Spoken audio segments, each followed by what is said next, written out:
Some choices change everything, and Vera Holt is about to make one that will break open 15 years of silence. When she finds a dying father and his paralyzed son half buried in Wyoming snow, she faces a decision no one should have to make alone. Vera has lived on this mountain by herself for good reason, keeping the world at arm's length and her past buried deep. Bringing strangers into her cabin means risking everything she's built to protect herself. But leaving them means something worse. As winter traps them together, the old man starts to heal, and Vera notices things that don't make sense about his son. What brought them to her doorstep, and why does it feel like they know more about her than they should? Before we continue, tell us where you're tuning in from. And if this story speaks to you, subscribe, because tomorrow brings something special. The wind came down from the high peaks like something alive and angry, cutting through the pines with a sound that Vera Holt had learned to read like language. 15 years on this mountain had taught her the difference between a storm that would pass by morning and one that settled in for days. This was the settling kind. She stood on her cabin porch in the grey dawn, breath fogging in air so cold it hurt to inhale. The thermometer nailed to the post read 18 below zero. March in the Wyoming highlands was unforgiving. But Vera had stopped expecting mercy from anything a long time ago. The cabin sat at 7,800 feet, tucked into a stand of lodgepole pine on the eastern slope of the Wind River Range. 2 rooms, a loft, a wood stove that required constant feeding, and a propane cook stove that she used sparingly. The nearest town was Lander, 43 miles by Forest Service roads that became impassable from November through April. The nearest neighbor was 12 miles north, a ranger station that saw minimal winter staffing. Vera was 57 years old, though the mountain had aged her face beyond those years. Her hands, however, remained steady and capable. They were a nurse's hands, though she hadn't thought of herself that way in a very long time. She wore her dark hair in a single braid that hung past her shoulders, threaded heavily with gray she'd stopped hiding. Her clothes were practical layers: thermal underwear, wool shirt, down vest, canvas work pants, and boots. She'd resoled herself twice.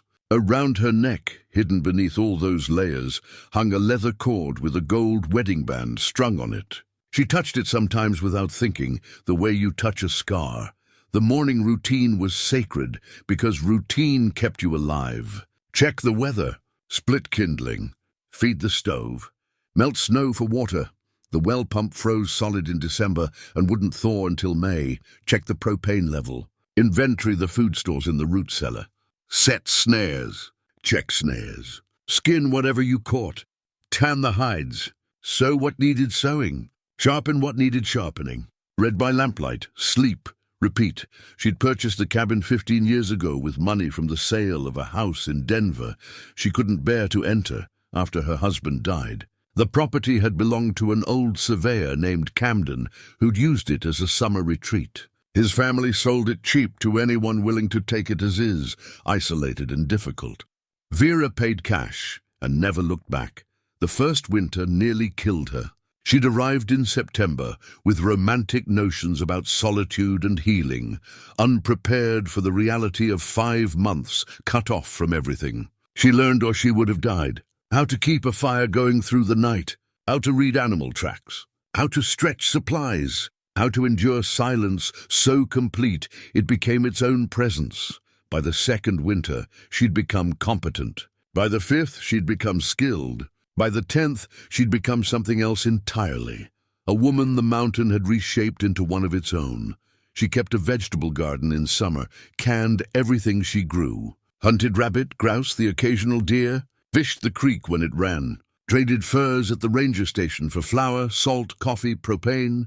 The ranger, a Shoshone man named Tom Redfeather, who was close to 70 himself, never asked questions about why she lived the way she did. That courtesy was worth more than friendship.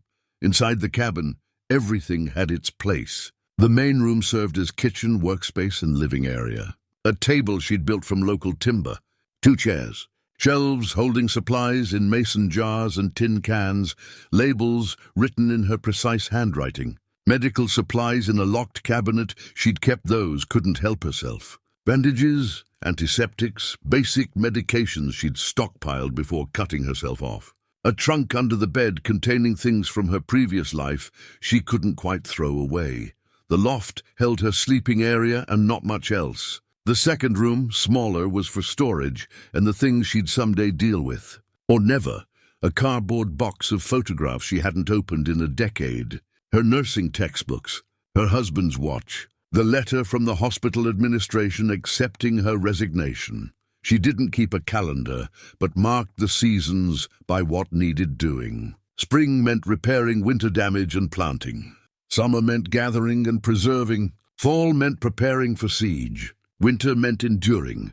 This particular March morning she was checking her trapline. 3 miles of snares and deadfalls she maintained in a loop through the forest. She'd caught 2 rabbits by noon, which meant protein for a week if she was careful. The snow was deep, 4 feet in the clearings, crusted hard enough to support her weight with snowshoes.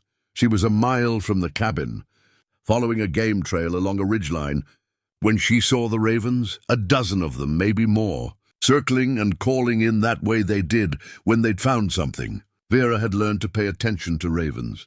They were smarter than most people, and they knew things about the mountain that even she didn't.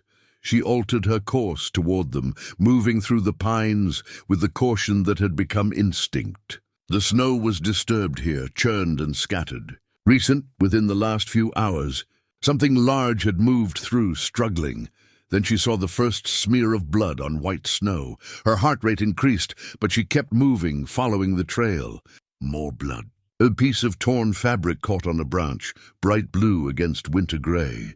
The ravens grew louder, more insistent. She found them in a depression where the ridge fell away toward a frozen creek bed. 2 shapes in the snow, partially drifted over, barely visible. The ravens had landed nearby, waiting with the patience of creatures who knew death when they saw it approaching. Vera stood at the edge of the depression for a full minute, every instinct screaming at her to turn around, to leave, to not get involved.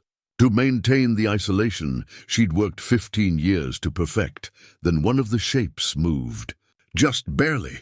A hand lifting an inch, falling back.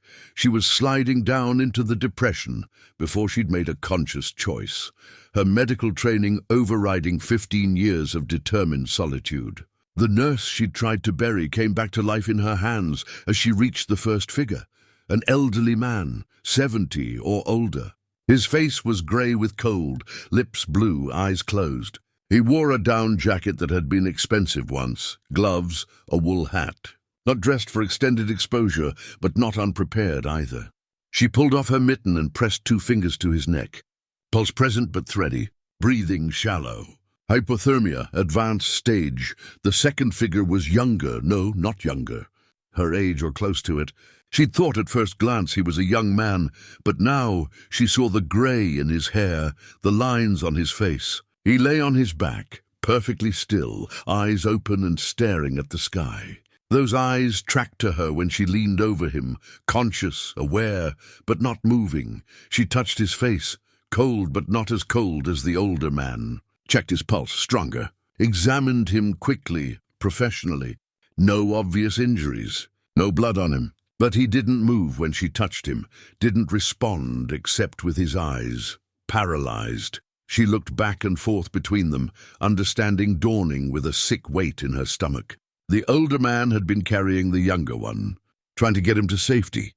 Had collapsed here, maybe hours ago, probably during the night. They would both be dead by nightfall. The older man would be dead sooner than that. Vera made her assessment with the cold efficiency she'd learned in emergency rooms. The older man weighed maybe 160, the younger one 170. Her cabin was a mile away. She weighed 130 and was strong from years of manual labor, but she couldn't carry 2 grown men through deep snow, even with a sled.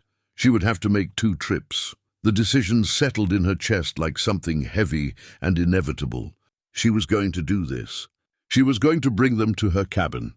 She was going to break open the isolation she'd built. She was going to let the outside world back in. She looked at the younger man's eyes, still watching her, aware of everything, trapped in a body that wouldn't respond.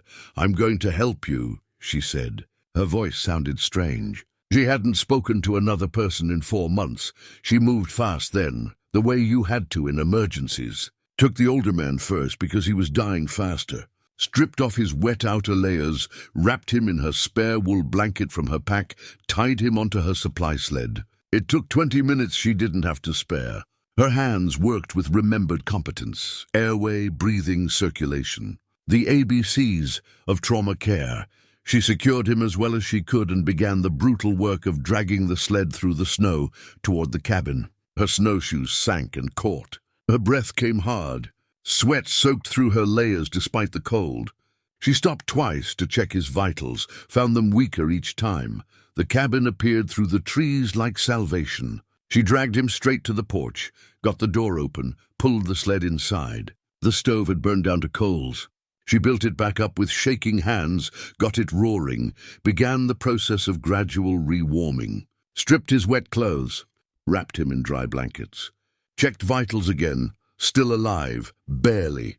She allowed herself 2 minutes to catch her breath and drink water. Then she grabbed more blankets, her emergency medical kit, and headed back out into the cold.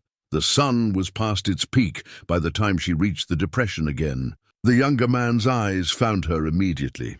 She saw relief in them, and something else. Recognition, maybe, or resignation. She worked quickly, wrapping him, securing him to the sled. He was heavier than the older man, solid muscle, despite whatever had paralyzed him. His eyes never left her face as she worked. "I'm Vera," she said, because it seemed important somehow. "What's your name?" He couldn't answer, could only watch her with those aware, desperate eyes. The trip back took longer. Her muscles screamed. The sled caught on every branch, every drift. She fell twice, got up both times, kept moving. The sun dropped toward the peaks. Temperature plummeted. She got him inside as darkness fell. Got him positioned near the stove, wrapped, warming. Checked the older man, still alive, still critical. Made split-second triage decisions with hands that remembered exactly what to do. It was after midnight before she stopped moving. Both men were stable enough. The older one had regained some color. The younger one's body temperature had risen to acceptable levels. Neither was out of danger, but both would survive the night. Vera sat in her chair with a cup of coffee, hands wrapped around the warmth, and looked at the 2 strangers occupying her cabin. At the 2 shapes that represented everything she'd run from: connection, responsibility, the possibility of failure and loss. The younger man's eyes were still open, still watching her. In the lamplight, she could see his face clearly for the first time. Handsome in a quiet way, serious. Those eyes held intelligence and something that looked like understanding. On the floor beside the older man, she'd found a leather wallet when she'd stripped his wet clothes. She hadn't opened it yet, but she could see through the clear plastic window. A driver's license with a name, Harlan Price. She didn't recognize the name, but something about it triggered unease she couldn't identify. Outside, the wind continued its assault on the mountain. The storm was settling in. It would be days before anyone could travel, weeks before the roads opened. She was trapped in her cabin with 2 strangers she'd brought in from the snow, one of whom couldn't speak and the other who was still 2. Weak to explain anything, Vera touched the wedding ring through her shirt and felt the familiar ache of old guilt rising in her chest. She'd saved them. For now, the question was whether she'd just saved them or damned herself. Day 3 arrived with pale sunlight through windows glazed with frost. Vera had slept in 2-hour increments, checking vitals, adjusting blankets, feeding the stove. Her body ached with exhaustion, but her mind stayed sharp. The older man, Harlan, according to his license, remained unconscious but stable. The younger one slept fitfully, eyes moving beneath closed lids. She was mixing powdered milk for herself when Harlan's breathing changed. She set down the cup and moved to him immediately, professional assessment flowing through her like muscle memory. His eyelids fluttered. His fingers twitched against the blanket. "Mr. Price," she said quietly. "Can you hear me?" His eyes opened. Confusion clouded them at first, then growing awareness. He looked at the ceiling, at the lamp, at Vera's face. His lips moved, but no sound came out. Don't try to talk yet, she said. You were severely hypothermic. You've been unconscious for almost 3 days. You're safe now. His hand lifted weakly, gesturing toward something. She followed his gaze to the younger man. He's stable, she assured him. I found you together. Brought you both here. Relief washed across Harlan's face, followed immediately by something else. His eyes sharpened, focused on her with sudden intensity. His lips moved again, forming a word she couldn't quite hear. She leaned closer. What? Vera, he whispered. The sound of her name from his lips hit her like cold water. She pulled back instinctively. How do you know my name? He closed his eyes, gathering strength. When he opened them again, the confusion was gone. Only certainty remained. Came to find you, he said, each word an effort. Had to find you. The cabin seemed to contract around her. The walls moved closer. The air grew thin. I don't know you, she said. But even as she spoke, something turned over in her memory. Something about his face, the shape of his jaw, the color of his eyes. You do, Harlan said. His voice was gaining strength. Denver, 15 years ago. General Hospital. Everything inside Vera went still and cold. I need you to rest, she said, standing up too quickly. You're still weak. We can talk when you're stronger. My daughter, Harlan said, and the words stopped Vera where she stood. Sarah Price, March 13th. Emergency room. You were her nurse. The name detonated in Vera's mind. Sarah Price, 23 years old. Car accident. Multiple internal injuries. Vera could see her face as clearly as if it had been yesterday, instead of 15 years ago. Dark hair matted with blood, eyes that had looked at Vera with desperate hope. A hand that had gripped Vera's wrist while they waited for the surgeon. Please, Sarah had whispered. Please don't let me die. Vera sat down heavily in her chair. Her hands were shaking. You need to rest, she repeated, but the words came out hollow. We came here for you, Harlan said. He was pushing himself up on one elbow despite his weakness. Spent 2 years finding you. Had to talk to you. Had to know what happened that night. You need to leave, Vera said. The panic was rising in her chest like water. As soon as you're strong enough, both of you. This was a mistake. Can't leave. Storm won't break for days. Harlan's eyes never left her face. And I'm not leaving until you talk to me. Until you tell me what happened to my daughter. Vera stood and walked to the window, putting distance between them. Outside, the snow fell in thick curtains. He was right. No one was going anywhere. There's nothing to talk about, she said to the glass. You can read the hospital report. It's all there. I've read the report hundreds of times. It doesn't make sense. Your daughter died. That's what makes sense. She came into the ER with injuries too severe to survive. I did everything I could. It wasn't enough. That's the only truth. You disappeared, Harlan said. 2 days after she died, resigned from the hospital, left Denver, left everything. Why would you do that if you didn't have anything to feel guilty about? The words struck like fists. Vera closed her eyes against them. I don't owe you an explanation. My son, Harlan said, and Vera heard the shift in his voice, heard the grief. The man you saved with me. His name is Micah. He's my son. Sarah was his older sister by 8 years. When she died, he was 15 years old. It broke him. It broke all of us. Vera turned slowly, looked at Harlan, then at the younger man, Micah, still sleeping near the stove. He came with you. To find me? He insisted. Said he needed to understand what happened. Needed to see the person his father had been searching for. Harlan's voice cracked. We were hiking the ridge trail 3 days ago. Got caught in the storm. Micah can't walk. Hasn't walked since a car accident 3 years ago. I was carrying him, trying to reach your cabin. I'd tracked you here, knew approximately where you lived. Made it within a mile before I couldn't go any farther. You brought a paralyzed man into a wilderness area in winter? Vera's shock momentarily overrode her panic. That's insane. You both could have died. We would have, if not for you. Harlan lowered himself back to the blankets, exhausted from the effort of sitting up, which is the strangest thing about all of this. The woman I've spent 2 years blaming for my daughter's death just saved my son's life. Vera had no answer to that. She stood frozen between the window and the 2 men, feeling the walls she'd built crumbling around her. I can't do this, she said finally. I can't relive that night. I can't give you what you're looking for. Then why did you save us? Harlan asked. The question was gentle, not accusatory. You could have left us in the snow. No one would have known. You could have kept your isolation, your hiding.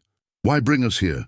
Vera looked at Micah's sleeping form, at the careful way she'd positioned him, the medical precision of his care, at her hands that had worked on him with all the skill she'd sworn never to use again. I don't know, she whispered. Yes, you do, Harlan said. You're a nurse. You save people, even when it costs you everything, even when you're terrified of what it means. Your daughter died, Vera said, and heard her voice break. I tried to save her and she died anyway. I failed her. I failed you. That's why I left. That's why I came here. Because I couldn't carry that anymore. Then let me help you carry it, Harlan said. Let me tell you what I've learned. Let me show you the documents I've collected. Because I'm almost certain that you didn't fail my daughter. I think someone else did. And I think that someone made sure you took the blame. The words hung in the air between them, impossible and terrible. Vera wanted to reject them, wanted to shut down the conversation, but something in Harlan's face stopped her. Not anger, not accusation, just weary certainty, like a man who'd been carrying a heavy truth for a very long time. On the floor, Micah's eyes opened. He'd been listening to everything. His gaze found Vera's, and in it she saw something that made her throat tighten. Not blame, understanding, as if he knew exactly what it felt like to carry guilt for something that might not have been your fault. The storm will last a week at least, Harlan said quietly. We're trapped here together. You saved our lives. The least you can do is let me try to save yours. Vera turned back to the window, watching snow fall on a mountain that had been her prison and her refuge for 15 years. Watching it pile up, making escape impossible, locking them all in together. She'd brought these strangers into her cabin, thinking she was saving them from the cold. Now she understood they'd brought something far more dangerous than winter with them. They'd brought the truth, and Vera wasn't sure she could survive it. The days that followed settled into an uneasy rhythm. Vera maintained her routines with mechanical precision, caring for both men with the professional detachment she'd perfected in emergency rooms long ago. She checked vitals, changed dressings on minor frostbite, prepared meals, maintained the fire. She spoke only when necessary, answering questions about their care but deflecting anything personal. Harlan recovered quickly. By day 5, he was sitting up, eating solid food, moving around the cabin with careful steps. He was older than Vera had first estimated. 71, he told her when she asked for medical history. But he was sturdy, built like a man who'd worked with his hands his whole life. His face was weathered, lined deep around the eyes, but those eyes stayed sharp and watchful.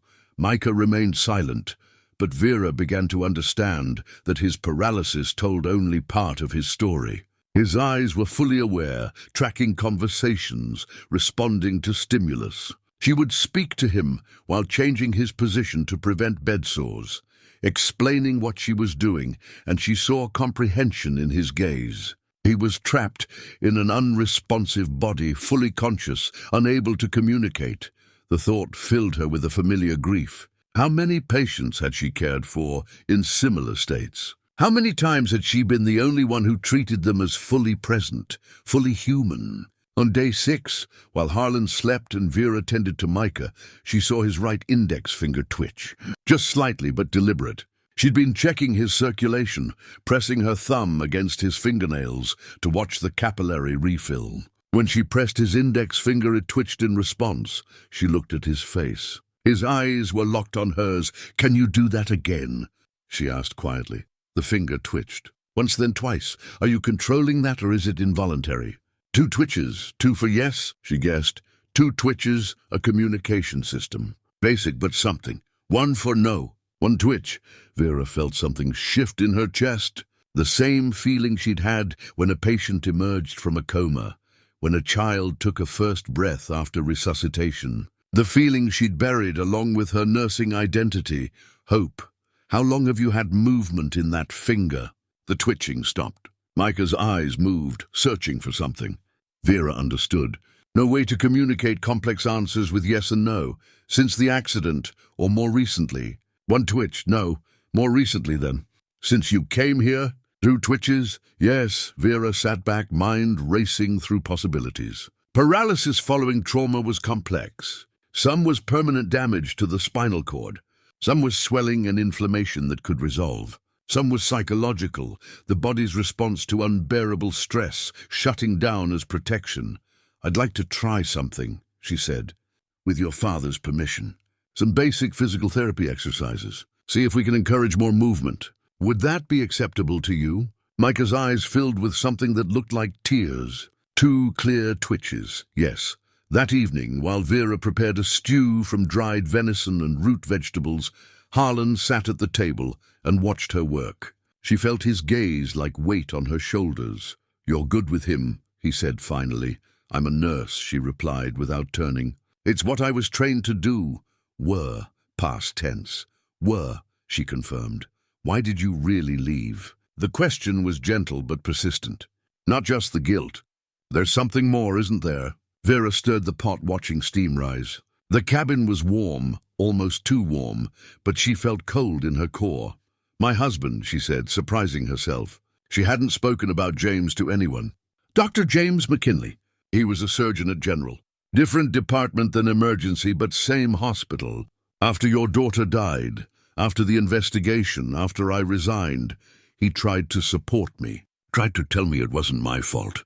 But I couldn't hear it. I couldn't accept comfort. The guilt was eating me alive. She paused, ladle suspended over the pot. He started drinking. Not much at first, just a glass or two to help him sleep, then more. He'd come home and find me sitting in the dark, unable to move, unable to function. He'd try to reach me and I'd push him away. We stopped talking, stopped touching, stopped being anything except 2 people living in the same house with grief between them. Harlan said nothing, just listened. 2 years after Sarah died, I found James in his car in the garage, engine running. He left a note that said he was sorry he couldn't fix me. Sorry he couldn't make it better. Sorry he wasn't enough. The words came out flat, drained of emotion through repetition in her own mind. That's when I ran. Sold everything. Bought this place. Decided if my grief was going to kill people, I'd remove myself from the world entirely. She finally turned to face Harlan. His expression held no judgment, only deep sadness. Your husband's death wasn't your fault either, he said, wasn't it? If I hadn't been drowning, he wouldn't have tried to save me. If I'd been stronger, better, more capable of healing, he'd still be alive. And if my daughter had worn her seatbelt, she wouldn't have been injured, Harlan said.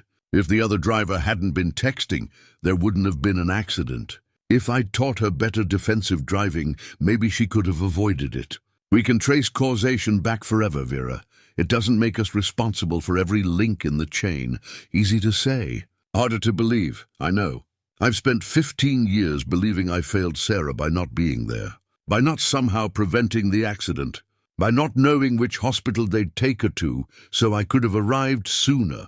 Harlan's hands were flat on the table, steady despite the emotion in his voice. Micah spent years believing he failed her by being too young to donate blood, too small to help, too scared to stay in the waiting room. We both carried blame that wasn't ours to carry. What changed? Vera asked. 2 things. First, Micah's accident. When he was hurt, when I almost lost him too, I realized grief was going to consume us both if we didn't find a way through it. Second, I started really looking at Sarah's medical files. Started asking questions. Started finding inconsistencies. He reached for a waterproof folder he'd kept near his things. Vera hadn't touched it, respecting privacy even as curiosity gnawed at her. He opened it now, pulling out photocopied pages covered in medical terminology and handwritten notes. These are Sarah's records. Took me 3 years to get them all. Another year to find people willing to talk off the record. What I found... He paused, arranging pages on the table. What I found is that the timeline doesn't match the official story. Vera didn't move closer. Didn't look at the papers. She wasn't ready. I can't do this now, she said. All right, Harlan said simply, gathering the papers back. But we're going to be here together for at least another week. Storm's not letting up. Eventually we're going to have to talk about it. Why? Vera's voice rose with frustration. Why do we have to talk about it?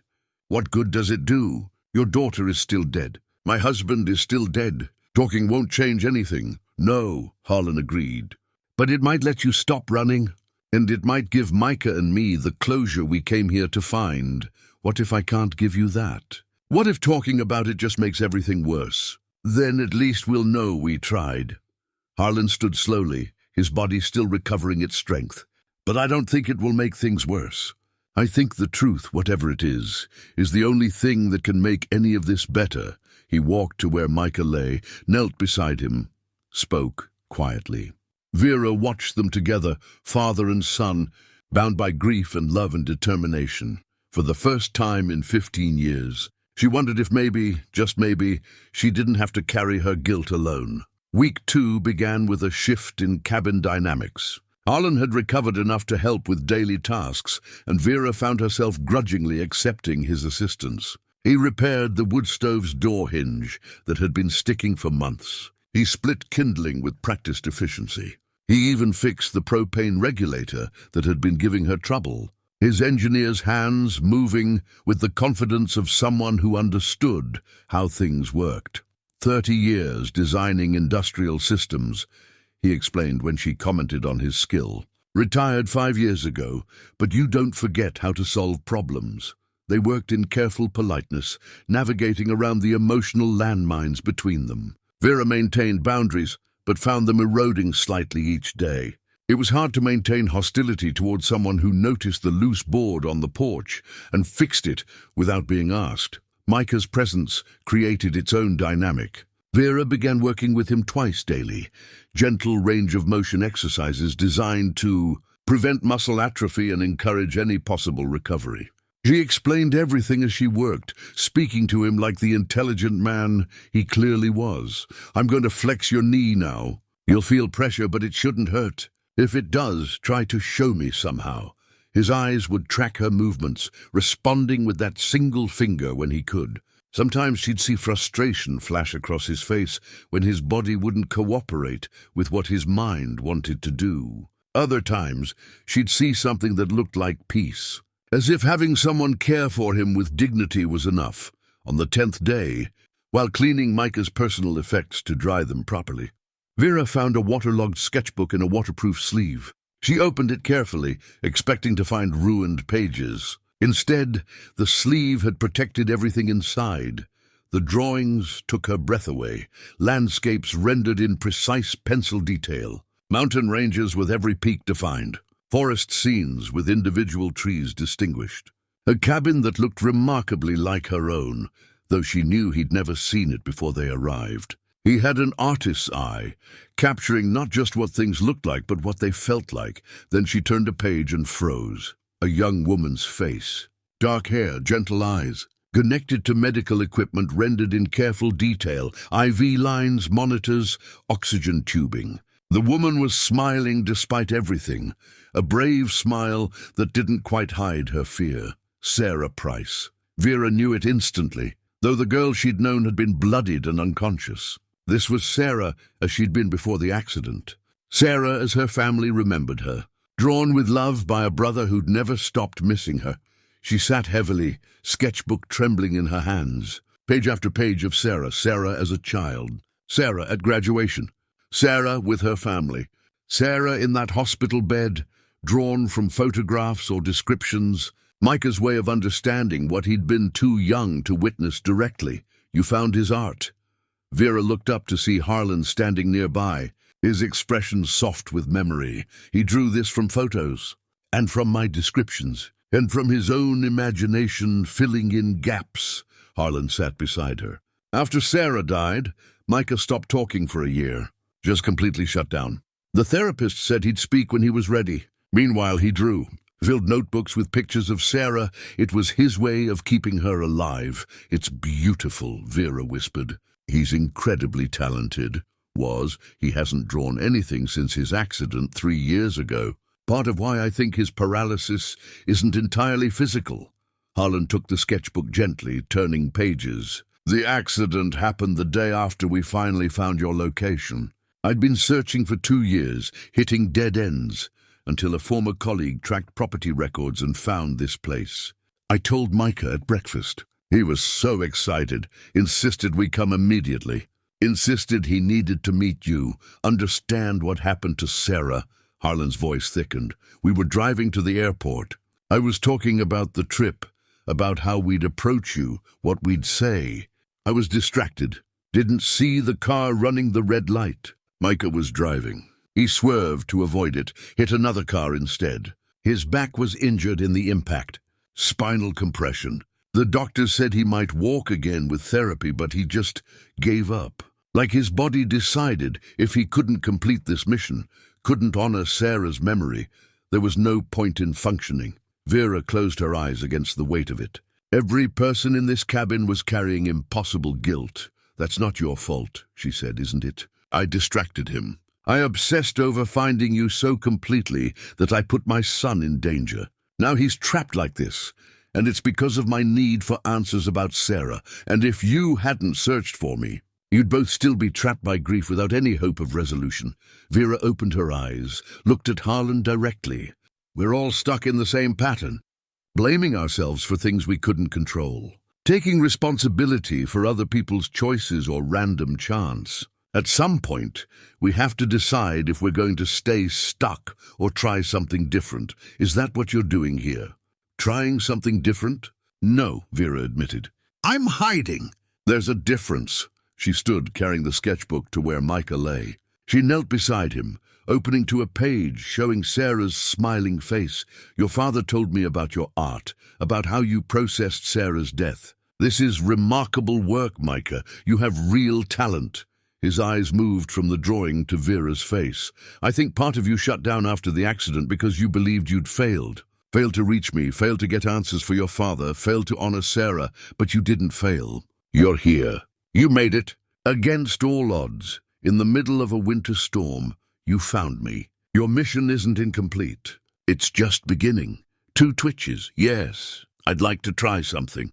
With your permission, I want to put a pencil in your hand during our next therapy session. See if we can get any response. Even if you can't control it, even if nothing happens, I think it's worth trying. What do you think? The tears that had been threatening in his eyes finally fell. 2 clear twitches, yes. That afternoon, while snow continued to pile against the windows and wind screamed across the peaks, Vera taped a pencil to Micah's hand. She positioned a sketch pad beneath it and waited. Nothing happened. She waited longer. Still nothing. It's all right, she said. This was just the first attempt. We'll keep trying. But as she moved to remove the pencil, Micah's entire body tensed. His hand trembled. The pencil tip touched paper and dragged across it in a shaky line before his strength gave out. One line, barely controlled, but intentional. Harlan, watching from across the cabin, made a sound between a laugh and a sob. Vera looked at Micah's face and saw something she recognized from 1,000 emergency rooms. The look of someone fighting their way back from impossible odds. The look of someone refusing to give up. We'll try again tomorrow, she promised. And the day after. And every day until you're drawing again. 2 twitches against her hand where she held his. Yes. Outside, the storm showed no signs of breaking. They were still trapped, still isolated, still bound together by circumstances beyond their control. But something had shifted. Some small light had been lit in the darkness, and Vera realized she was the one who'd lit it, not by running or hiding, but by doing what she did best, helping someone heal. Week 3 brought small victories and deeper conversations. Micah's finger control improved daily, progressing from twitches to deliberate pointing. Harlan spent 3 evenings crafting a communication board from scrap wood, sanding it smooth and carefully painting letters in neat rows. It wasn't sophisticated, but it was functional. The first word Micah spelled out, laboriously pointing letter by letter, was "thank you." All 3 of them cried. With communication established, Micah became an active participant rather than a silent observer. He told them 1 letter at a time that he'd insisted on this trip. that finding Vera hadn't been just his father's obsession, but his own need. He spelled out needed answers and then needed peace. Vera watched his painstaking efforts and felt something crack open inside her. This young man, because she thought of him that way despite his age, had sacrificed his mobility chasing the same ghost she'd been running from. They were opposite sides of the same wound. The evenings grew longer around the stove. Harlan would tell stories about Sarah, not just the tragedy but her life. Sarah who loved terrible puns. Sarah who could fix anything mechanical. Sarah who wanted to be an environmental engineer, save the world through clean water systems. She got that from me, Harlan said with quiet pride. The engineering mind, but she got her heart from her mother. Wanted to help people make things better. Tell me about your wife, Vera said. She'd noticed Harlan never mentioned her. His face shifted, grief settling into familiar lines. Ruth, she died 6 years ago. Heart failure, the doctors said, but I knew better. She died of a broken heart. Never recovered from losing Sarah. Tried to be strong for Micah and me, but something inside her just gave up. She'd look at family photos, and I could see her disappearing a little more each day. I'm sorry. We've all lost people to grief, haven't we? Harlan looked between Vera and Micah. Sarah to the accident, Ruth to sorrow. Your husband to despair. And Micah, he gestured to his son. Micah lost himself. Micah pointed to the board. Not lost. Here. You're right, Harlan said, reaching over to squeeze his son's shoulder. You're here. We all are. Against all odds, Vera stood and walked to her trunk, the one she kept under the bed. She'd been thinking about this for days, building up courage. She lifted the lid and pulled out an expired hospital ID badge. The plastic cracked and faded. Her photo showed a younger woman with darker hair and eyes that didn't yet know what they'd see. Vera McKinley, RN, Harlan read. That was your married name. I went back to my maiden name, Holt, after James died. Wanted to cut all ties with that life. She held the badge, studying her younger self. I was 38 in that photo, young enough to believe I could save everyone, old enough to know better. You still believe it, Harlan observed. That's why you brought us in from the snow, why you're working with Micah every day, why you can't help being a nurse even after 15 years of trying not to be. Maybe, she set the badge on the table between them. Or maybe I'm just afraid of having more deaths on my conscience. Those aren't the same thing, aren't they? Micah's finger moved on the board. Tell us that. Night, Vera's breath caught. She'd known this was coming, had felt it building like the storm outside. But knowing didn't make it easier. I can't. Why? Micah spelled, because talking about it means admitting it happened. Means facing every choice I made, every second I was too slow, every moment I failed. What if you didn't fail? Harlan leaned forward. What if I told you I've spent 3 years analyzing that night, and I'm almost certain you weren't responsible? How can you possibly know that? You weren't there, no, but I've talked to people who were. And I've found inconsistencies in the official report that tell a very different story. He retrieved his folder again, this time spreading documents across the table with determination. I need you to look at these. I need you to tell me what you remember, and then I'll show you what doesn't match. Vera stared at the papers. Medical charts, timeline reconstructions, handwritten notes in margins. Her heart hammered against her ribs. I need a minute, she said, and walked out onto the porch. The cold hit her like a wall, but she welcomed it. The shock of it, the clarity. She stood in her thermal layers, breath fogging, and looked at the mountains that had been her refuge. The door opened behind her. Harlan stepped out, closing it against the warmth. You don't have to do this alone, he said. I've been alone for 15 years. I'm good at it. Being good at something doesn't mean it's good for you. Vera laughed, a harsh sound. You tracked me down to blame me for your daughter's death. Now you want to convince me I'm not responsible. Which is it, Harlan? Do you hate me or not? I never hated you. I was angry, yes. Angry at the universe for taking Sarah. Angry at myself for not being there. I needed someone to blame because random tragedy is unbearable. So I focused on you, the nurse who was with her, who resigned, who disappeared. It gave my grief a target. And now, Now I've spent 2 years studying everything about that night. Now I've read testimony from other nurses who were scared to speak up. Now I've found evidence that someone else made the fatal mistakes and the hospital covered it up. Now I'm standing on a mountain in the middle of nowhere, watching you save my son, and I realize you're as much a victim as anyone." Vera turned to face him. His expression held no anger, no accusation, just exhausted honesty. "If I was wrong about what happened," she said slowly, "if someone else was responsible, that means I've wasted 15 years. It means James died for nothing. It means I destroyed my entire life over a lie." "Yes," Harlan said simply. "It means all of that, and I'm sorry. I'm sorry you carried blame that wasn't yours. I'm sorry the system failed you.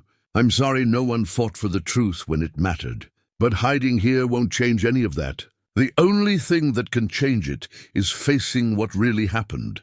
Vera looked back at the mountains, at the beauty that had been her prison, at the silence that had been her punishment.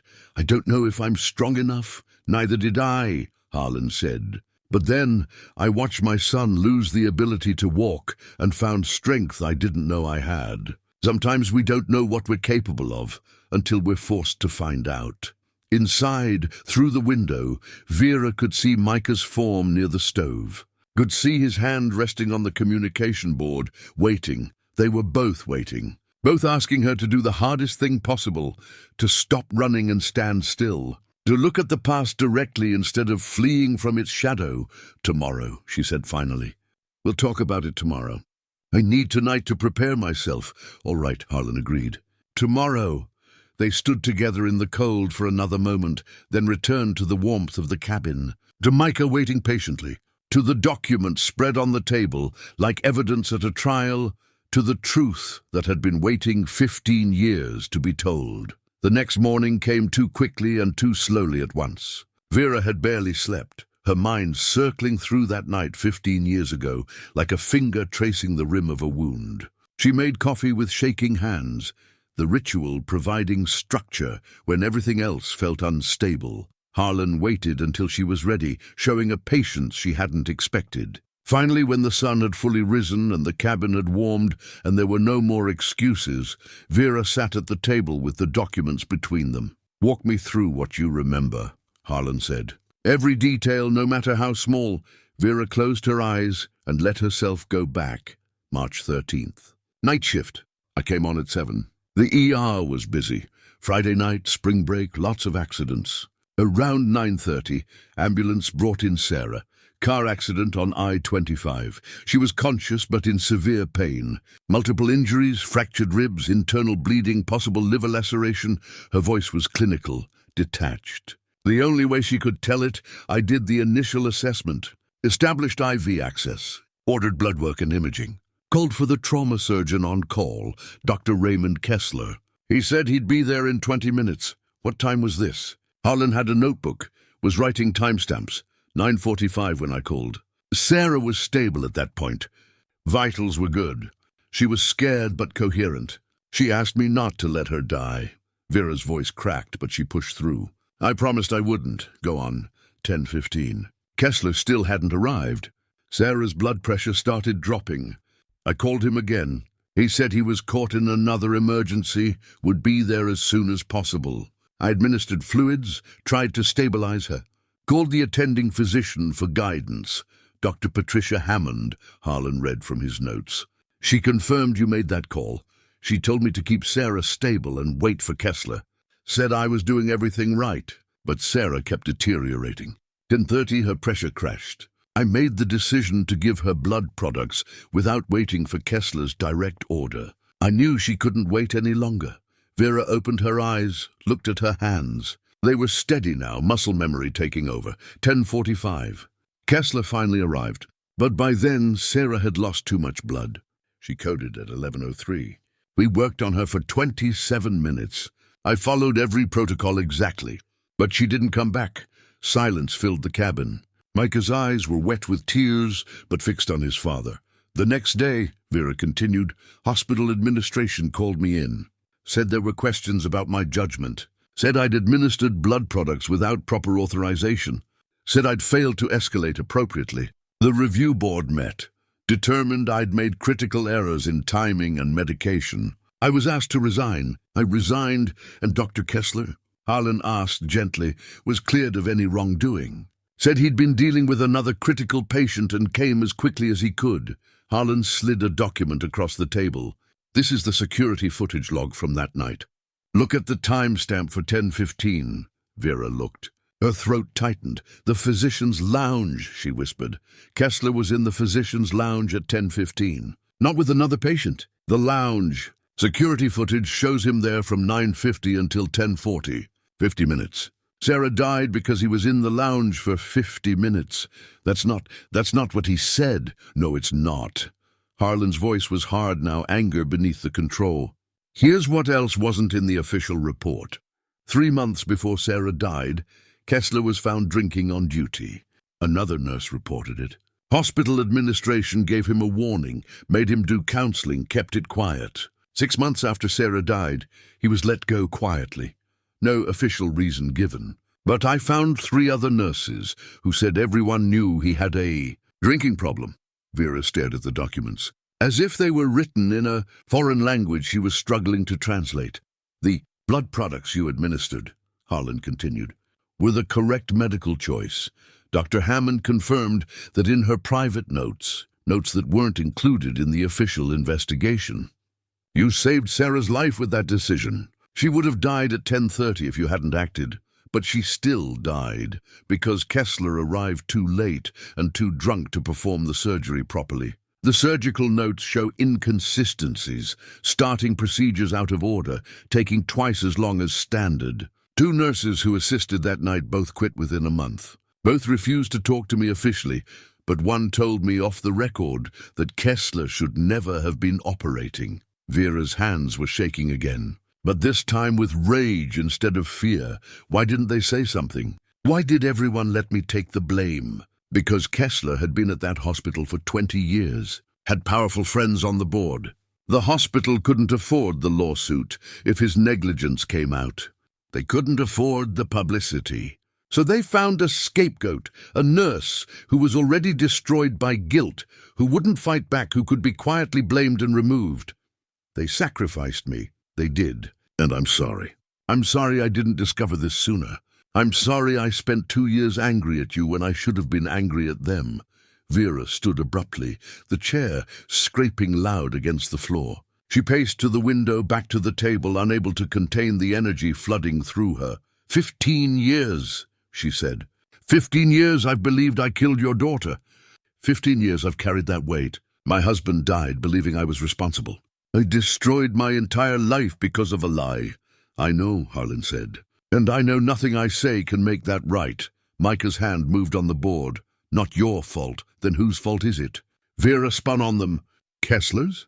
The hospitals? The system that protects doctors and throws nurses away? What good does knowing the truth do now? It doesn't bring Sarah back. It doesn't bring James back. It doesn't give me 15 years of my life back. No, Harlan agreed. But it could prevent it from happening to someone else. It could expose the corruption. It could clear your name. I don't have a name to clear.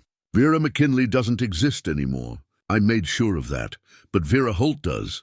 And she saved 2 men from dying in the snow. And she's been helping my son recover function that doctors said was impossible. And she's still a nurse, whether she admits it or not. That person deserves to have the truth told. Vera pressed her palms against her eyes. The pressure helped contain the tears threatening to break free. I don't know how to live with this, she whispered. I learned how to live with guilt. I built my whole life around it. But this, being told I was innocent all along, I don't know how to carry that. You don't carry it, Harlan said. You put it down. You stop carrying anything that isn't yours. Help us, Micah spelled. Help others. Vera looked at him, at the fierce determination in his eyes, at his finger pointing carefully at each letter, at the progress he'd made in 3 weeks of therapy, at the evidence that healing was possible when someone believed in it. There's a journalist, Harlan said. Scott Reeves, investigative reporter, won awards for exposing medical malpractice. I contacted him 6 months ago, gave him everything I'd found. He's been building a case. He wants to interview you. Wants your testimony on record. With that, he believes he can force a new investigation. Can expose what the hospital did. Can hold Kessler accountable. I haven't spoken to a journalist in 15 years. I don't even use the internet. I know. But I have a satellite phone. Been keeping in touch with Reeves. He's waiting to hear from you. The admission hung between them like a confession. You've had a satellite phone this whole time? Vera's voice was very quiet. This whole time, I thought we were completely cut off. You've been able to communicate. Harlan had the grace to look ashamed. I'm sorry. I should have told you. But I needed you to talk to me first. Needed you to trust me before I brought up the journalist. So this whole thing, bringing Micah, getting caught in the storm, all of it, was planned. Getting caught in the storm wasn't planned. That was real. We really were dying. But yes, coming here, tracking you down, that was deliberate. I'm sorry for deceiving you. Vera felt the betrayal like a physical blow. She'd been starting to trust them, starting to believe in this strange found family they'd formed. And all of it had been manipulation. She looked at Micah, who spelled needed father closure. My idea, too. That stopped her. Micah had known, had been complicit. Both of them had come here with an agenda. Get out, she said. Vera, get out. Both of you. As soon as the weather clears enough to travel, you leave. I don't care how. I don't care where. Just get out of my house. Please listen, Harlan began. I saved your lives because that's what I do. Because I'm a nurse even when I wish I wasn't. But I don't owe you anything beyond that. I certainly don't owe you my story or my testimony or my cooperation with your plan to expose the hospital. She walked to her sleeping area, pulled the curtain closed with trembling hands. Behind it! She could hear Harlan speaking softly to Micah, could hear the quiet sounds of them settling for an uncomfortable night, but she couldn't hear anything over the roaring in her own head. They'd used her, even after everything. After she'd saved them, cared for them, opened up about her past, they'd been using her. Vera lay on her bed, fully clothed, staring at the ceiling. Outside, the wind howled. Inside, the silence was worse. Vera didn't sleep. She lay in her bed, listening to the cabin's familiar sounds, the fire settling, the wind outside, the quiet breathing of two men she'd thought she was beginning to trust. By dawn, exhaustion and anger had worn into something else. Not forgiveness, but a cold clarity. She emerged from behind the curtain to find Harlan already awake, sitting at the table with coffee. Micah was still sleeping or pretending to sleep. The satellite phone sat on the table between them like an accusation. How long? Vera asked. How long what? How long have you been planning this? How long have you been in contact with the journalist? Harlan met her eyes steadily. I found your location 14 months ago. Contacted Reeves 10 months ago. Planned to come here 6 months ago, but Micah's condition worsened and we had to postpone. Finally made the trip 3 weeks ago. And the storm. Real. We were trying to reach your cabin before weather moved in. Didn't make it. Everything from that point was exactly as you experienced it. The hypothermia was real. The near-death was real. If you hadn't found us, we'd be dead. Vera poured herself coffee, her hands steady despite the turmoil inside. What else haven't you told me? Harlan hesitated, and that hesitation told her everything. What else? She repeated. Micah's paralysis isn't entirely from the car accident. Vera looked at the sleeping form by the stove. Explain. The accident injured his spine, yes. Compression fracture of L1. But the paralysis, the complete loss of function, the doctors say that's not consistent with his injury level. They've run every test. The damage is real, but not severe enough to explain why he can't move at all. They think it's partly psychological. Conversion disorder, they call it. His mind shut his body down because of guilt over the accident, and guilt over Sarah, and guilt over me obsessing about finding you. Micah believed if he'd been older when Sarah died, stronger, better, he could have saved her. Believed if he hadn't been driving when we crashed, I'd be able to continue my search. His body gave up because he felt he'd failed at everything that mattered. Vera sat slowly. The clinical part of her brain was already processing this information, matching it with her observations of Micah's progress. That's why he's been improving here. The finger movement, the pencil control. It's not just physical therapy. It's psychological release. I think so. I think being here, facing you, working toward resolution, it's allowing him to forgive himself. And as that happens, his body is remembering how to function. Did you know this would happen? Is that part of why you brought him? I hoped. But I couldn't be sure. Vera rubbed her temples, feeling a headache building behind her eyes. What else? There's more. You hesitated again. What else aren't you telling me? Harlan reached for the satellite phone. Reeves arranged for a helicopter extraction. Originally scheduled for 2 weeks ago, but the weather has been impossible. There's a window coming, maybe in 72 hours if conditions hold. We could leave, take you with us if you wanted, get Micah proper medical care, start the process of exposing what happened. You've had an extraction plan this whole time, for emergencies. If Micah got worse, if the weather didn't break. But yes, Vera felt her world tilting. Everything she'd believed about their situation was constructed on incomplete information. They weren't as helpless as she'd thought. They'd had options, had plans, had resources she didn't know about. The deception just keeps going deeper, doesn't it? I know how it looks, do you? Because from where I'm sitting, it looks like you found a woman who'd been hiding for 15 years and decided to manipulate her into giving you what you wanted. It looks like you used your son's injury and your daughter's death to make me trust you. It looks like every moment of honesty between us was calculated to serve your agenda. Not every moment, Harlan said quietly. The documents are real. The evidence is real. My respect for what you've done with Micah is real. My understanding that you were failed by the system, that's real. But the foundation is manipulation. And I can't trust anything built on that. Micah stirred, his eyes opening. His hand moved to the communication board. Slowly, painfully, he spelled, "Sorry, my idea, not his." "Don't," Vera said.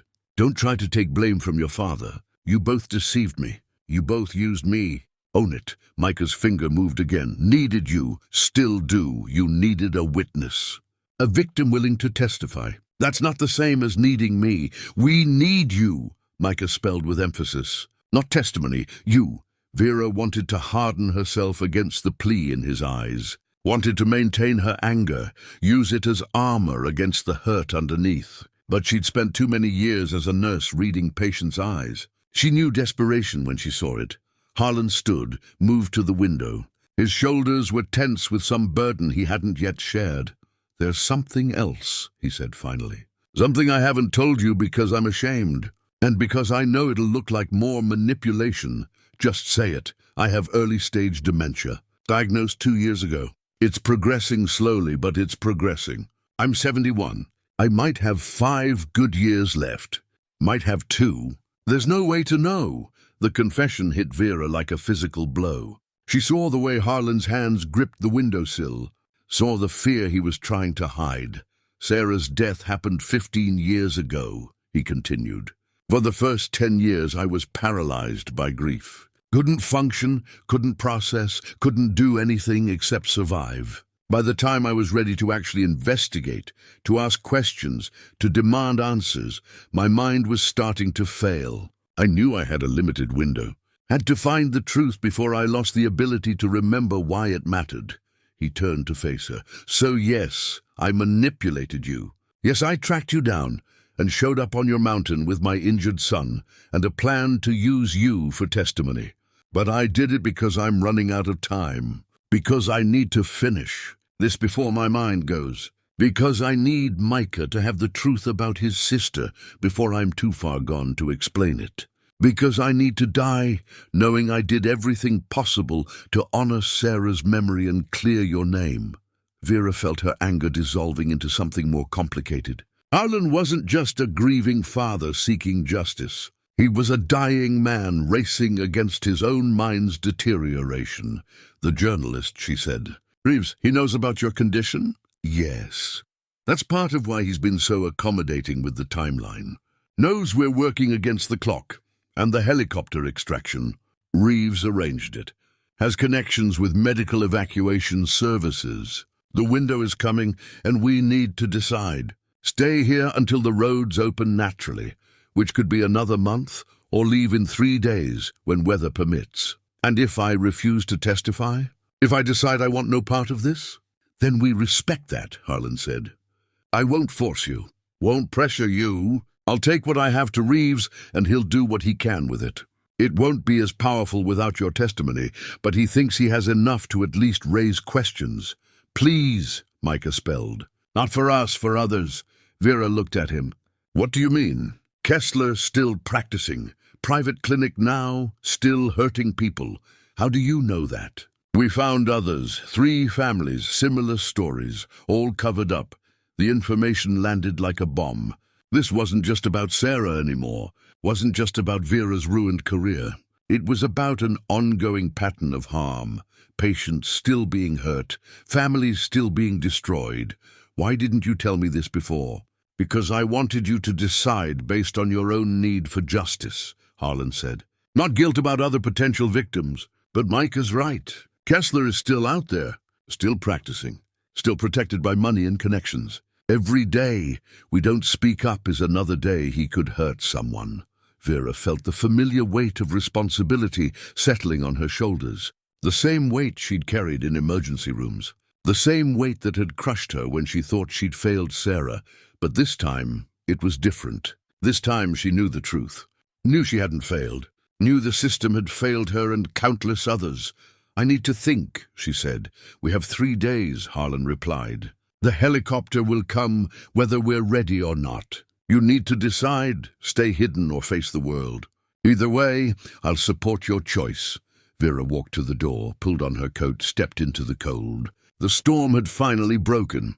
Weak sunshine filtered through dispersing clouds. The snow sparkled like scattered diamonds across peaks that had witnessed 15 years of her hiding. She'd thought this mountain was her refuge, her punishment, her prison and her salvation all at once. Now she understood it had only been a waiting room, a place to heal enough to face what came next. The question was whether she had healed enough. Behind her, through the cabin window, she could see Harlan and Micah in conversation. Could see them both looking at her with hope and fear and desperate need. 3 broken people had found each other in the worst conditions imaginable. They'd saved each other in ways that went far beyond physical rescue. Now they had to decide if they were strong enough to save others. Vera closed her eyes and felt the sun on her face, felt the mountain holding her steady, felt the truth burning in her chest like something alive and demanding. She'd been running for 15 years. Maybe it was time to stop. 48 hours until the extraction window. Vera spent the time moving between decision and doubt, between courage and fear. She pulled her old nursing textbook from the trunk, the pages soft with age and handling. Her younger self's notes were still visible in the margins, reminders about patient advocacy, ethical obligations, the duty to speak truth, even when difficult. She'd underlined a passage about professional responsibility. The nurse's primary commitment is to the patient, whether an individual, family, group, community, or population. The nurse promotes, advocates for, and protects the rights, health, and safety of the patient. She'd written in the margin, in her careful handwriting, even when it costs everything. Had she known even then that someday those words would be tested?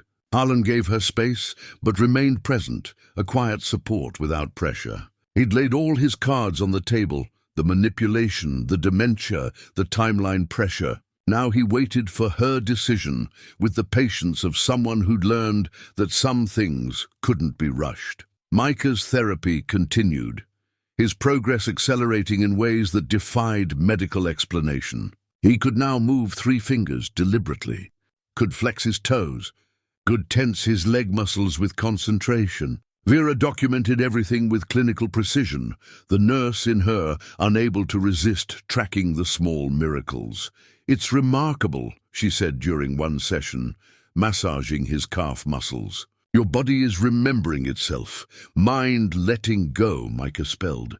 Forgiveness feels like wings. The poetry of it caught her off guard. She looked at his face and saw peace there that hadn't existed when they arrived. He was healing in ways that had nothing to do with her therapy and everything to do with their shared truth-telling.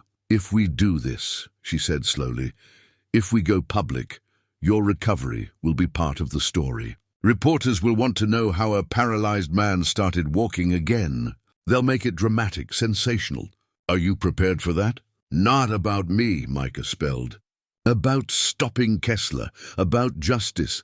It'll become about you, whether you want it to or not. The media loves a recovery story. You'll be the hook that makes people care about medical corruption. Then I'm the hook. Don't care.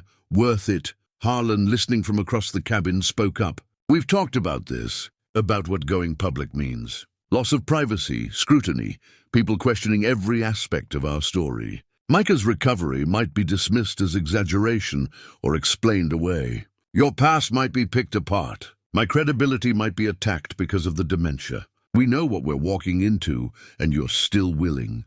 What's the alternative? Stay silent while Kessler keeps practicing? Let the hospital continue protecting abusers.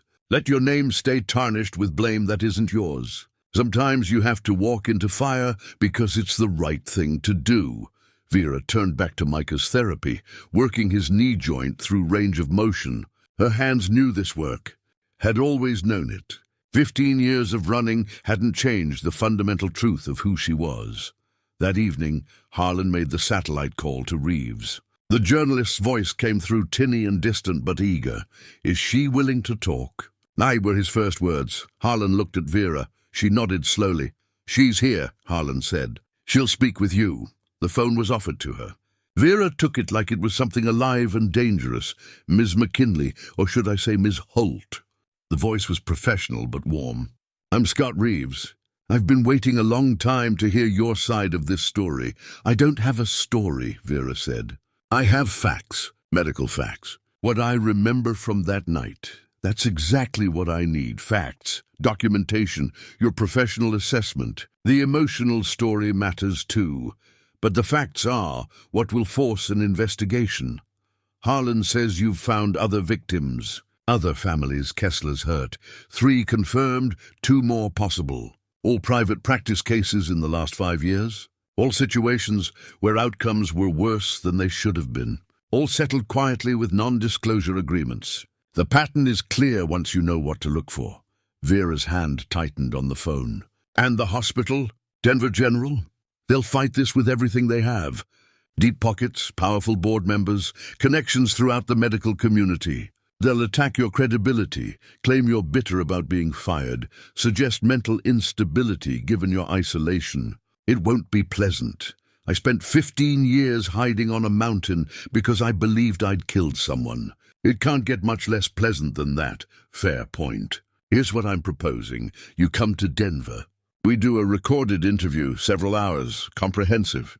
I'll need you to walk through that night minute by minute. Then I'll need you to review the documents Harlan collected, confirm what matches your memory and what doesn't.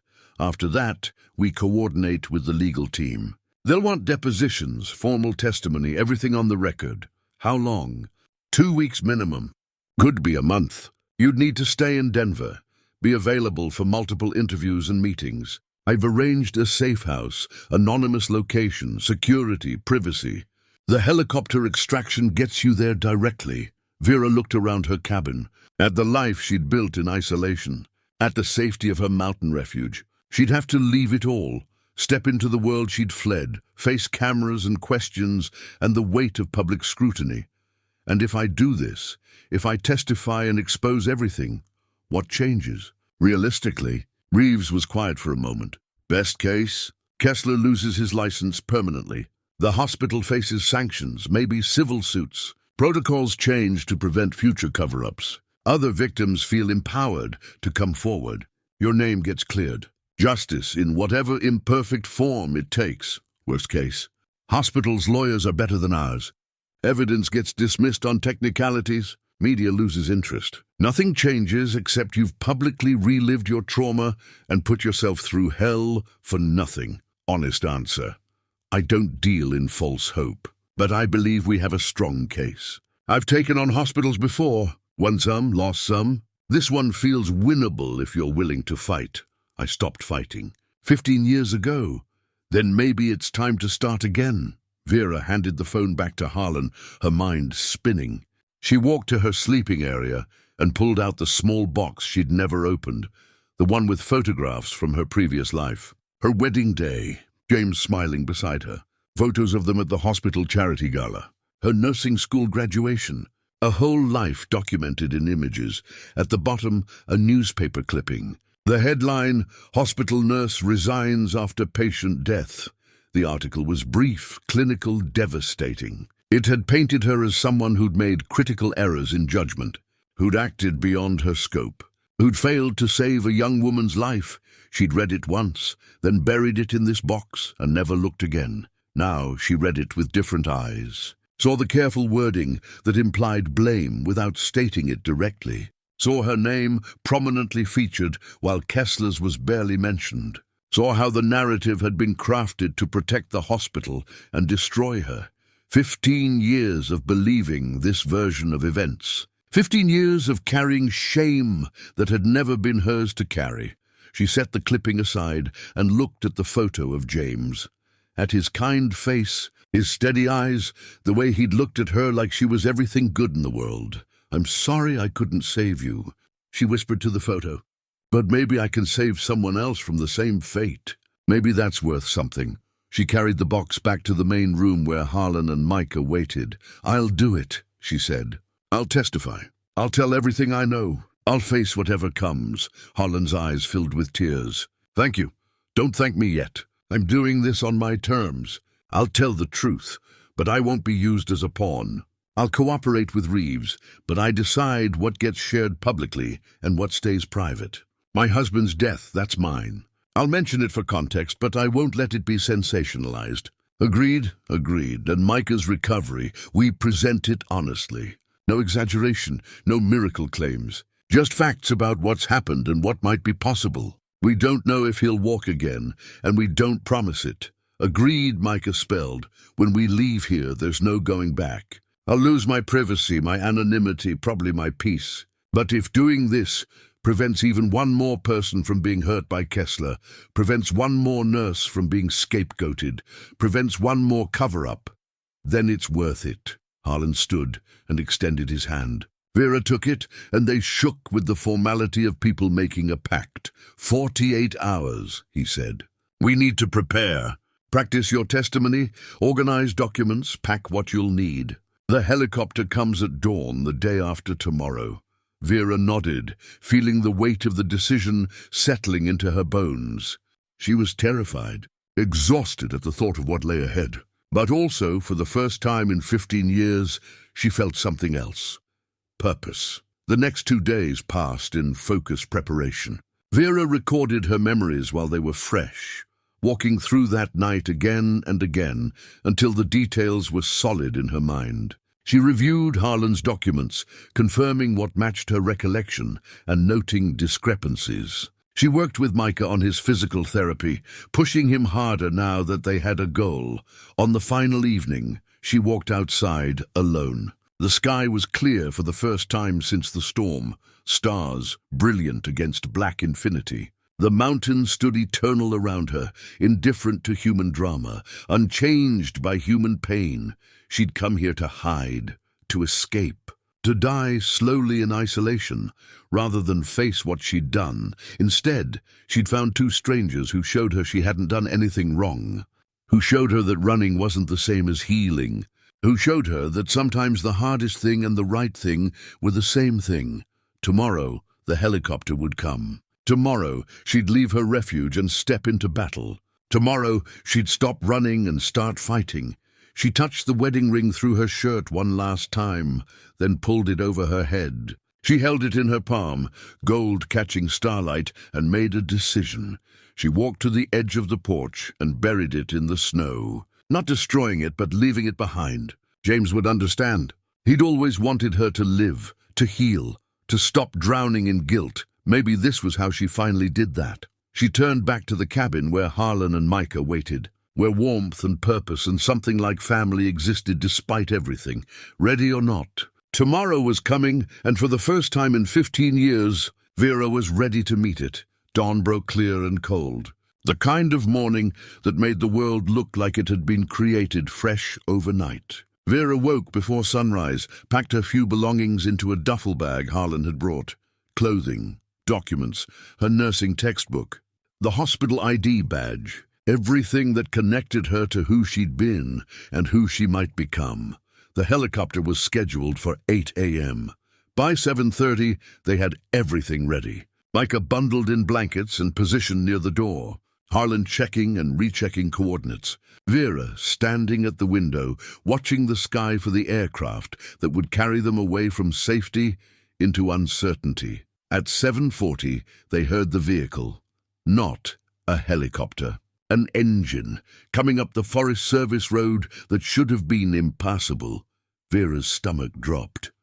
Someone's coming. Harlan moved to the window. The lady sees deceived at the distam. Sheriff's Department. Four-wheel drive. They watched as a single vehicle crested the ridge and rolled to a stop 50 yards from the cabin. One man emerged, 50s, heavy build, uniform marking him as county deputy. He stood beside his vehicle for a moment, surveying the cabin, then began walking toward them. "This doesn't feel right," Vera said. Harlan's expression had gone hard. "It's not. The roads shouldn't be passable yet. Someone told him how to get here." The deputy knocked on the door. Vera opened it, keeping her face neutral. "Morning," the man said. His smile didn't reach his eyes. "Deputy Lewis, County Sheriff's Office. Got a report about stranded hikers up here. Came to check on your situation." "We're fine," Vera said. "Waiting for weather to clear so we can leave. Must have been rough, being stuck here during that storm." "How long you been here?" 3 weeks, Harlan said, appearing behind Vera. "We're actually expecting a medical evacuation helicopter this morning. My son needs proper medical attention." Lewis's eyes moved past them to where Micah lay. "Looks pretty comfortable to me. Maybe too comfortable. How do I know you're not being held here against your will, son?" The implication hung in the air like smoke. "That's ridiculous," Vera said. "I'm a nurse. I've been providing care." "A nurse?" Lewis pulled out a notebook. "Funny thing. I got a call yesterday from a lawyer in Denver. Said he was looking for a woman named Vera McKinley. Said she might be mentally unstable, might be holding people against their will.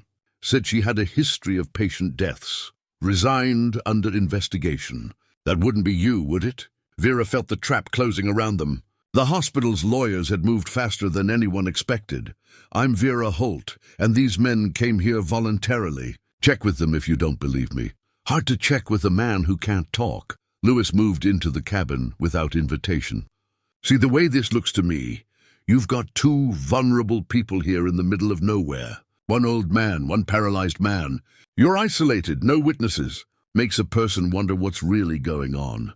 "We can clear this up," Harlan said, his voice steady despite the tension. "Call your supervisor.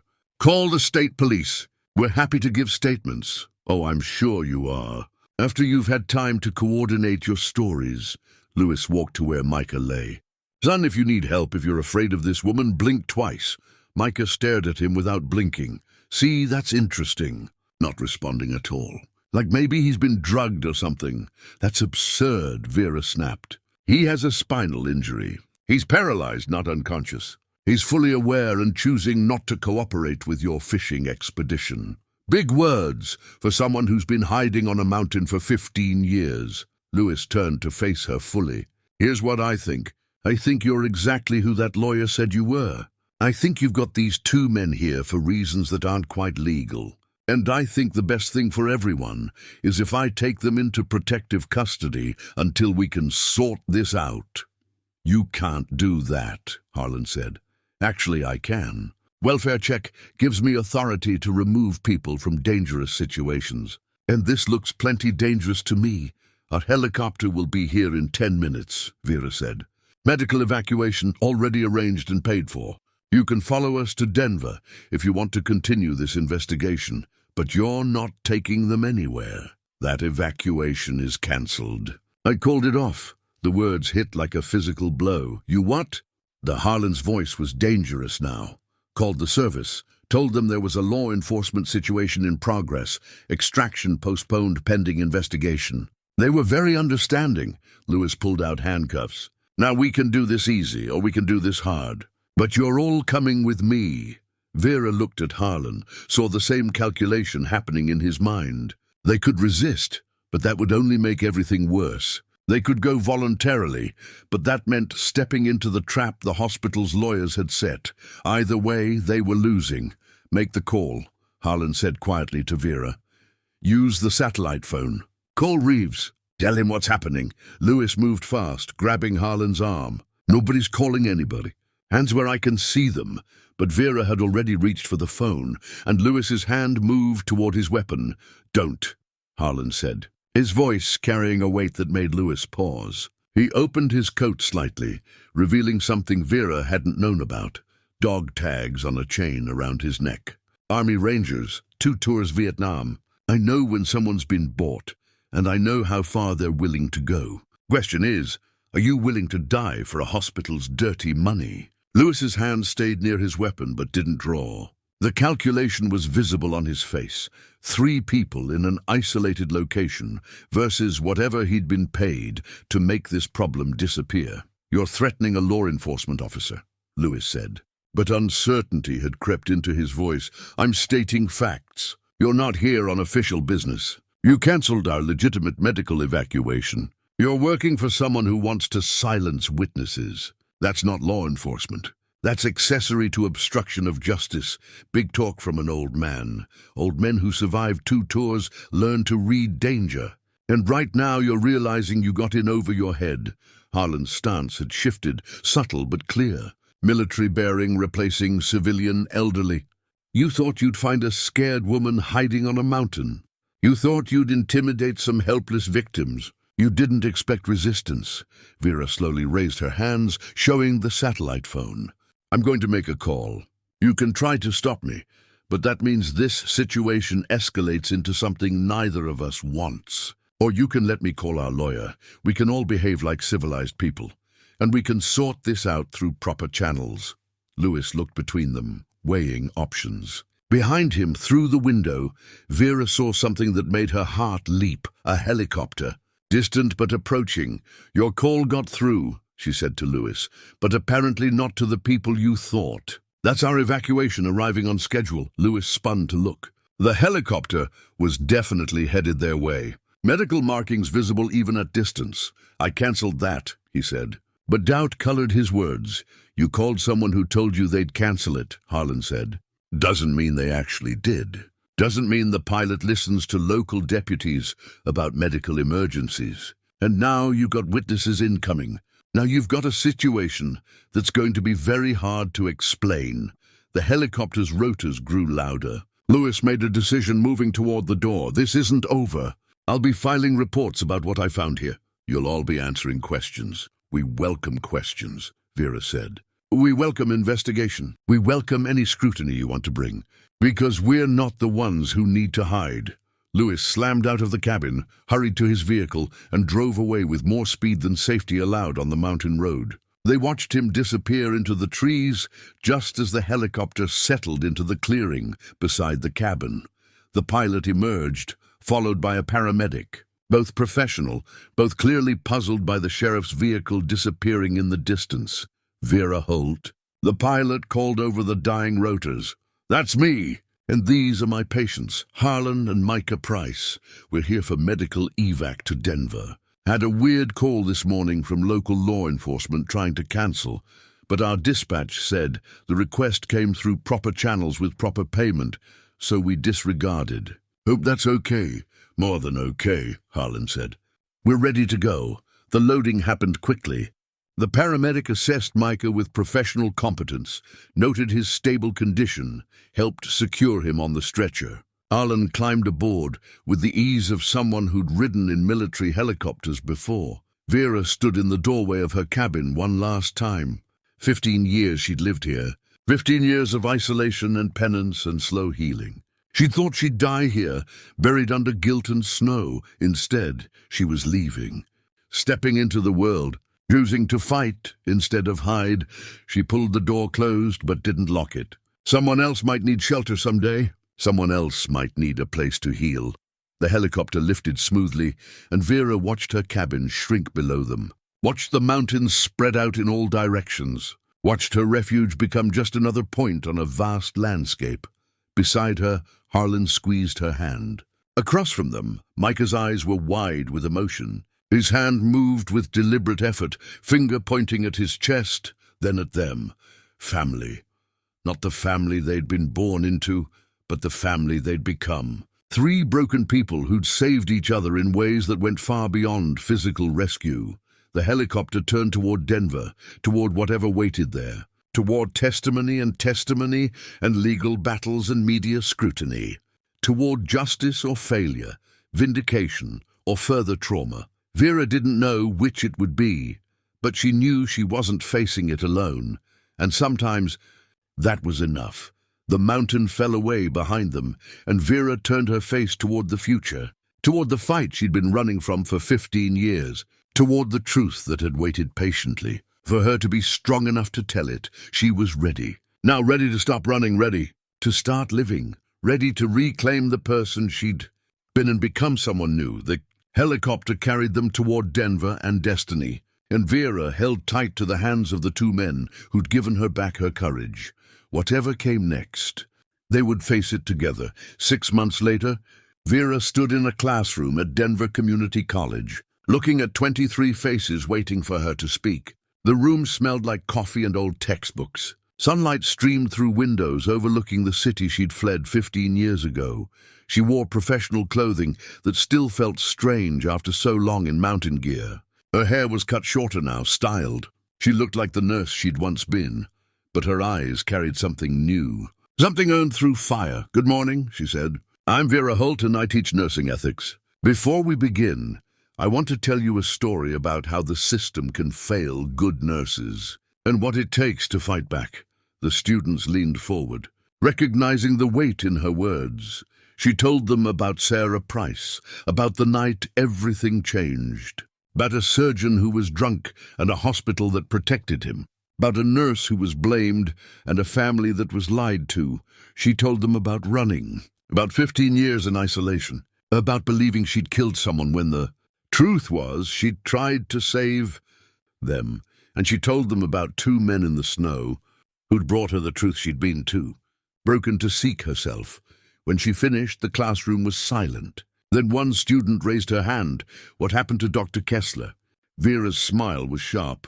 "He lost his medical license. The state board investigation found a pattern of substance abuse and negligence going back 20 years.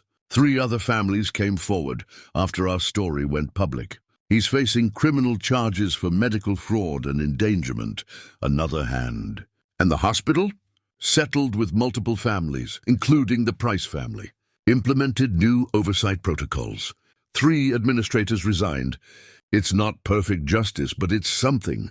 What about you?" A young man in the back asked. "Did you get your license back?" Vera touched the framed license on the wall behind her desk. "Reinstated with full honors. The state board acknowledged I'd been wrongfully blamed, offered a formal apology. It doesn't give me back 15 years, but it gives me this, the chance to teach the next generation how to advocate for themselves and their patients." After class, she found Harlan and Micah waiting in the hallway. It had become their routine. They'd sit in on her ethics lectures, then they'd all have coffee together before Micah's physical therapy session. Harlan looked older.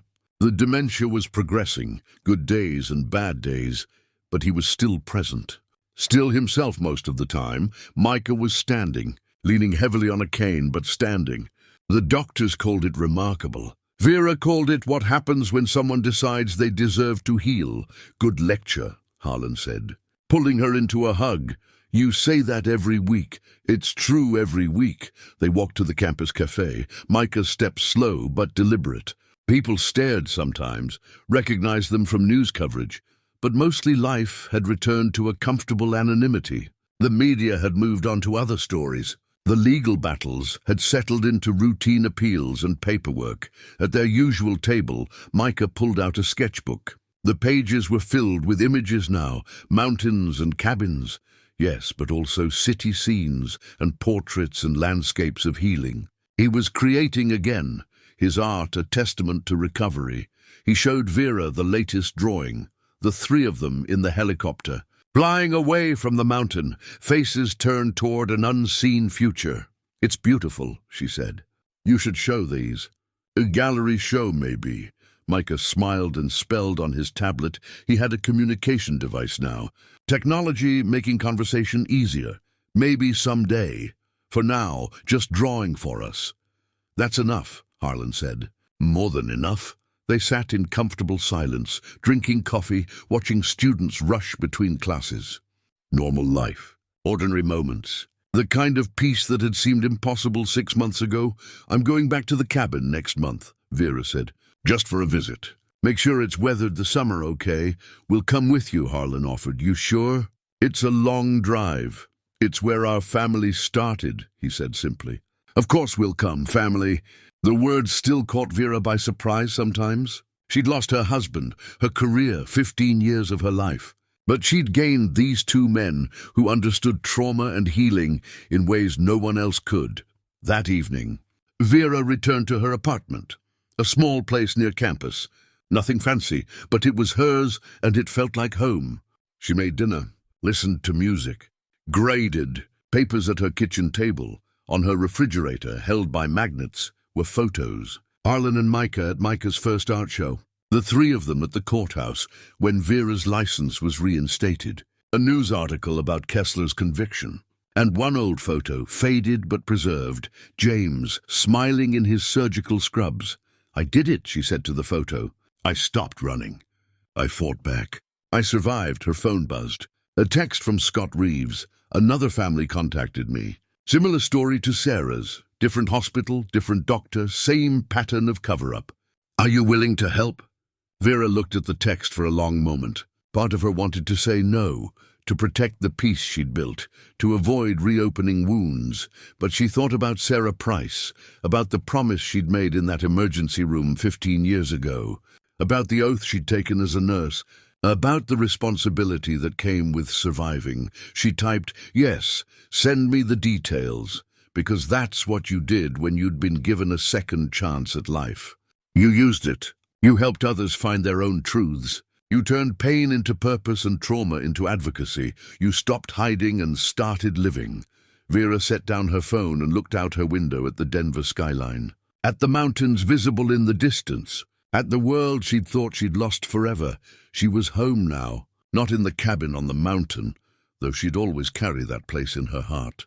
Home in herself, in her purpose, in the knowledge that she was exactly where she was supposed to be, a woman who'd found two strangers, dying in the snow, and chose to save them, who'd been saved in return, who'd learned that it's never too late to reclaim your life, your name, your purpose, who discovered that family isn't always the one you're born into. Sometimes it's the one you find in the worst conditions imaginable. Who'd proven that truth, no matter how long buried, demands to be found, and who would spend the rest of her days making sure other nurses, other patients, other families never had to carry blame that wasn't theirs to carry. Some choices change everything. Vera Holt had made one on a mountain in Wyoming, and it had given her back her life.